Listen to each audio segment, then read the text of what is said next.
Hello, Joe Bray here from the Manchester Evening News outside a rather windy City training ground. We've just seen City train ahead of the big Champions League semi-final second leg against Real Madrid. Of course, it's 1-1 from the first leg. Pep Guardiola seemed pretty calm when we heard him just over there in that room a few hours ago. He said his legacy is already exceptional. He will not be defined by what happens at City tomorrow night over the road against Real Madrid. But he also knows that his semi-final record isn't great, and City are, their treble dreams could be over on Wednesday against Real Madrid, who are experts in the Champions League. But I do think City are calmer than they've been in a long time when it comes to these big games. They're fully prepared. We heard from Kyle Walker, and he was talking about his own battle with Vinicius Junior. He said that if you're not willing to put yourself in these positions and test yourself against the best players in the world, you don't deserve to be sat there. And I think that counts for the whole squad, really. And what Guardiola's saying is he's maybe not putting as much pressure on, but he's saying that we've just got to do what we've been doing, what we know we have to do, and see where that takes us. And he's not saying we're going to get to the Champions League final, but I think he says if City play as they know they can do, better than they did in Madrid last week, then they can reach that final, and who knows what will then happen in the final. In terms of team news, Nathan Ake is the only absentee. He didn't train again, so he's missed the last two with that calf injury. I believe it is a leg injury, so he won't play.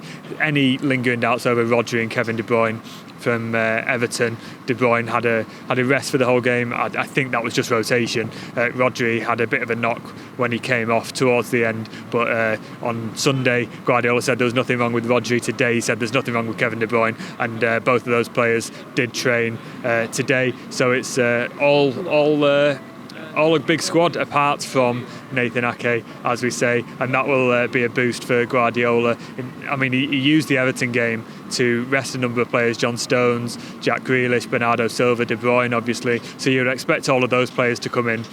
I wouldn't be surprised to see the same lineup against Madrid as he played last week. It's that sort of solid, stable midfield of Rodri, Gundogan, De Bruyne, Bernardo and Jack Grealish. They've played 9 times this season, those 5 in the same starting lineup. They've, I think it's won 7, drawn 2. They've not lost yet this season. They seem to be the go-to stable players that Guardiola calls on in big games. But he also said that he's got a plan.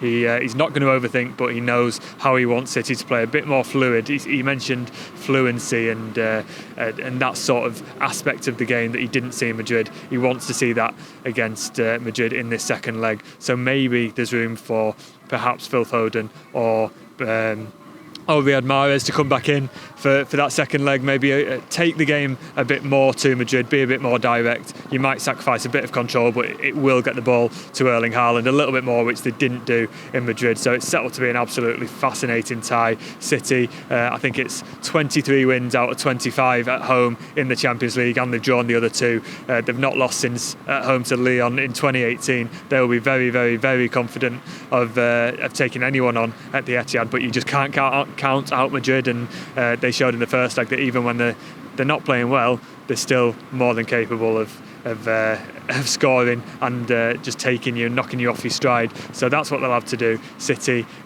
could in 5 days' time be in a Champions League final and be winners of the Premier League again, or they could be out and still be waiting for that Premier League title. It's a big, big week for City. You will find it all on the Manchester Evening News, whether it's here at the Etihad on Wednesday, whether it's on our podcast, the Talking City podcast, and all our social media. Follow what is a season-defining week for Manchester City with us on the Manchester Evening News.